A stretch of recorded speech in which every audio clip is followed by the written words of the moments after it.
Apocalipse capítulo 13, versículos 16 e 17.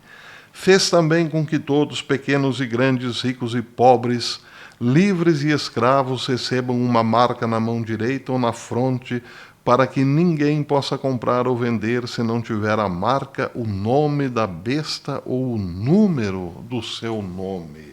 E o número dirá o versículo 18, é 666, mas calma, não se preocupem, não é coisa do além, diz o próprio Apocalipse, é coisa de homem. E se estamos falando de coisa de homem, estamos falando, claro, de um controle humano sobre as populações. Por que controle? Porque ninguém poderá comprar ou vender se não tiver este número de homem. Então, bem, ficamos mais tranquilos porque afinal é algo humano. Mas vem cá, essa tranquilidade, ela é real? Podemos dizer com alguma tranquilidade que escaparemos desse controle? Essa é uma pergunta, meus amigos, que eu me faço há quase 50 anos. Ou 50 anos. Eu comecei a ler muito novinho o Apocalipse e quando eu cheguei nessa parte eu tive que me perguntar, eu escaparei se tiver vivo lá naquele tempo deste controle? Aposto que você também se perguntou. Bem, poderemos sim, e eu explicarei depois por que poderemos ou conseguiremos burlar ou estar acima desse controle, passar por ele sem sermos afetados por esse número. Mas isso depois da vinhetinha. Antes da vinheta, quero pedir a você que deixe o seu joinha e verifique aí se você já está inscrito no canal. Se não tiver inscrito, inscreva-se, acione o sininho para receber as notificações dos nossos vídeos. E novidade, o YouTube já abriu para esse canal o direito de membresia. Você pode então se tornar um patrono do canal. Existem 3 níveis de patrono. Você pode ser patrono nível 1, 2 ou 3. Você escolhe, evidentemente. E assim ajudará esse canal a crescer. Ele está só começando. Temos 10.000 e alguns inscritos, 10.600 inscritos, é o comecinho, e você pode então ajudar esse canal no seu nascedouro. Quem sabe ele cumpra uma missão importante e você sinta-se gratificado por ter ajudado esse canal a existir. Um beijo no coração dos próximos patronos. Já temos um patrono. No próximo vídeo eu vou dar o nome desse patrono.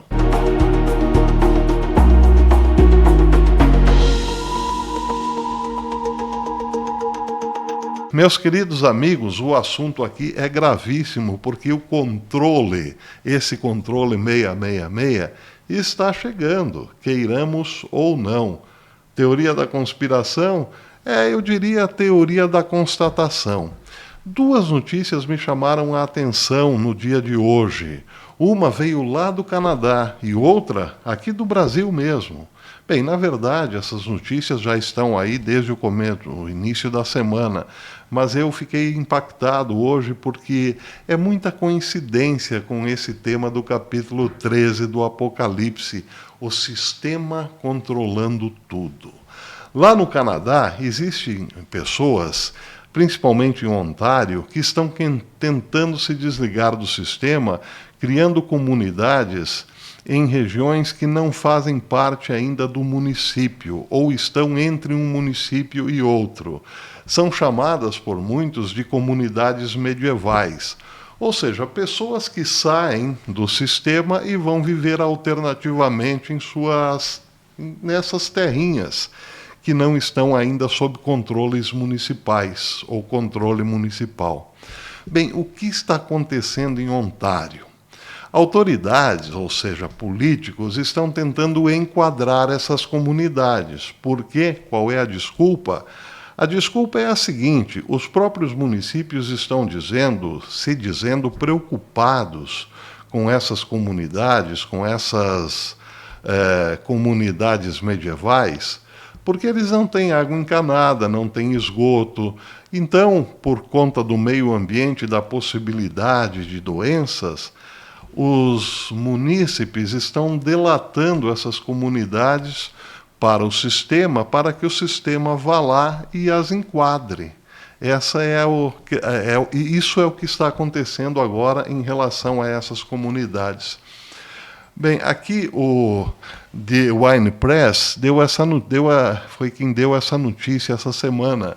Ele disse que o governo da província de Ontário, no Canadá, está monitorando mais de perto o crescimento de acampamentos e vilas autossuficientes nas florestas do norte da província. Esses acampamentos, chamados acampamentos, não estão sujeitos às regulamentações e divisões municipais.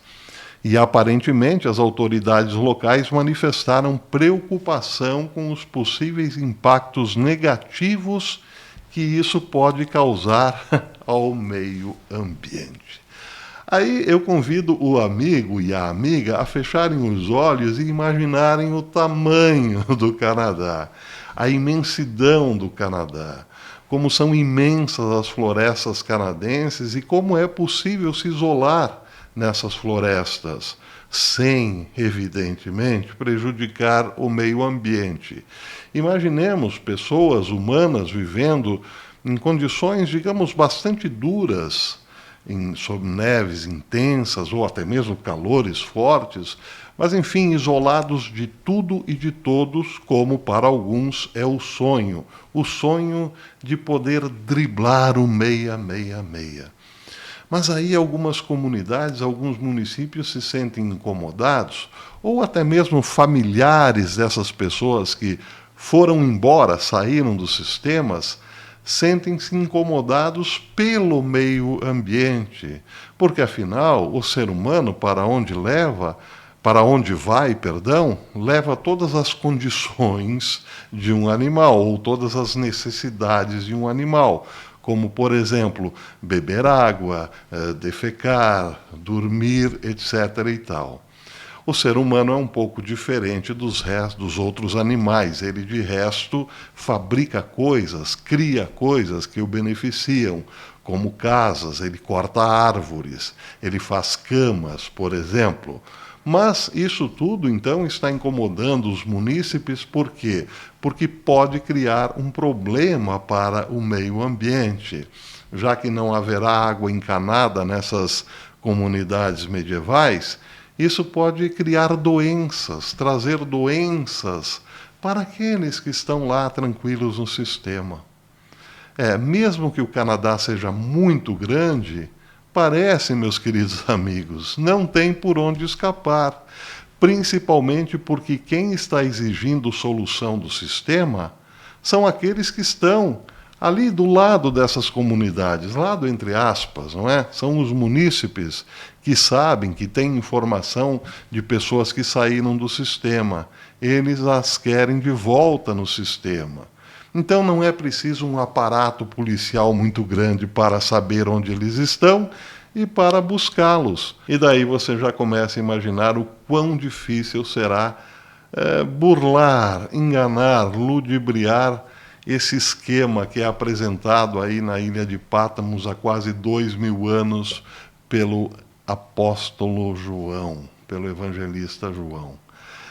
Ele já tinha visto que seria bem difícil mesmo o ser humano fugir desse controle, sair propriamente do sistema.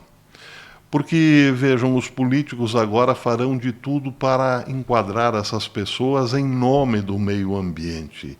E o meio ambiente virou a própria religião da Terra. Quem se oporá a isso? Em nome do meio ambiente, tudo é válido hoje. Em nome do meio ambiente, vamos resgatar aquelas pessoas que ousaram sair do sistema e, portanto, estão lá sobrevivendo sem a marca, o 666. Esse é um exemplo no Canadá, mas há um exemplo de controle aqui. E essa semana o G1 publicou no X algo que realmente chamou a atenção em termos de controle.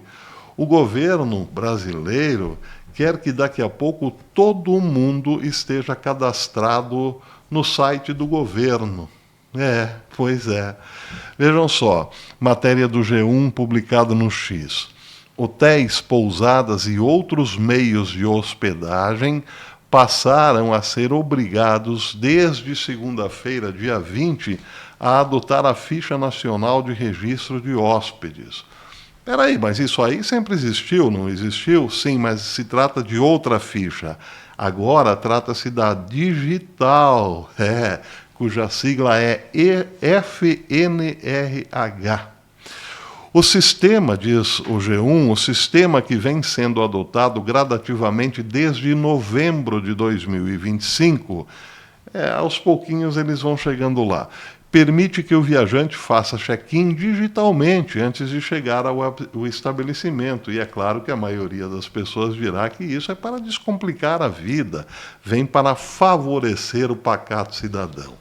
Diz a matéria que o documento já era obrigatório, mas antes era preenchido em papel. Com a mudança, os hóspedes poderão adiantar o processo com o pré-check-in digital e evitar filas. Quem não quer evitar filas, né? Então que venha o processo digital. Só que com o processo digital vem também o controle absoluto sobre toda e qualquer pousada. Daqui a pouco aquela pousada lá numa montanha bem distante de Santa Catarina, quase uma comunidade medieval, estou só dando um exemplo, ela terá que ter aí o FNRH, a Ficha Nacional de Registros de Hóspede digital, porque vai que de repente uma dessas pousadas passe a ser a semente para uma comunidade independente ou autossuficiente, não é não? E aí algumas pessoas poderão sair do sistema. Então, vamos já nos antecipar a essa possibilidade, diz o sistema, e colocar todo mundo dentro de um cadastro digital. Ponto final. Bem, mas a matéria não terminou aí. Ela diz que estabelecimentos cadastrados no cadastro de prestadores de serviços turísticos, o Cadastur, que não adotarem o FNRH digital, podem aqui na verdade pode ser substituído por outro verbo, o deve, né? Mas diz aqui a matéria, podem sofrer processo administrativo e penalidades, como advertência e multa, segundo o Ministério do Turismo. Então está aí, vejam só que interessante. O mais interessante dessa história é que qualquer hotelzinho, pousada, pensão, terá que também ter aí o seu cadastro no site do governo. Mas o mais interessante dessa história é que já se diz o seguinte, para você se hospedar num hotel, você não precisará mais necessariamente ter identidade ou qualquer outro documento, mas você precisará necessariamente estar cadastrado no site oficial do governo. Aquele gov.com, não é? Você precisará ter o seu cadastro lá. Porque mesmo que você tenha esquecido sua identidade, o seu CPF, bem, pelo menos você tem como provar, como comprovar que você é você, ou que você existe, não é? Então, são duas notícias complementares, uma lá no Canadá e outra aqui, de uma única coisa, que é o controle sobre você, pacato cidadão, o olho que tudo vê, o número que é o nome da besta, o 666. Bem, agora a questão é a seguinte, existe possibilidade de burlar, de ludibriar essa vigilância, esse controle daquilo que é conhecido como 666, desse controle que aparece em várias partes do mundo sob diferentes aspectos, mas no fundo é a mesma coisa, como Canadá e Brasil? Eu acredito que sim, continuo acreditando que sim, desde que haja uma intervenção divina, desde que haja uma ação sobrenatural. Porque este número de homem, vamos combinar que é bastante eficiente. A tecnologia dada é muito grande e a tecnologia usada está sendo usada com muita eficiência para controlar todo mundo. Esse é o sentido da coisa. E hoje estamos debaixo de infinitas lentes, infinitas câmeras. Na rua, no shopping, na estrada, na rodovia, no mar, num barco, enfim, estamos sendo vigiados o tempo todo. E até mesmo nas comunidades medievais. É muito eficiente, mas tem como, sim, tem como. Uma intervenção divina. E isso, de certo modo, aquieta o meu coração. Eu estava preocupado há já 50 anos se seria possível lutar contra isso. Pelas minhas próprias forças, hoje eu tenho certeza que não. Mas, com uma intervenção divina, certamente sim. E isso acontecerá. Isso acontecerá porque, bem, isso é uma promessa também, não é? Ah, você está falando naquela história de nos encontrarmos nos ares com o Senhor? Está falando no arrebatamento propriamente? Eu não sei. Confesso que não vou entrar nesses detalhes porque eu tenho sérias dúvidas. Mas o que eu sei com certeza agora, e isso não tem nada a ver com teoria da conspiração, é que para alguns a intervenção divina virá, acontecerá. Deus virá em socorro de muitos. Alguns, muitos, sei lá, mas que vai acontecer, vai. E é só assim para burlar esse sistema. Uma ação sobrenatural. Até depois, se Deus quiser.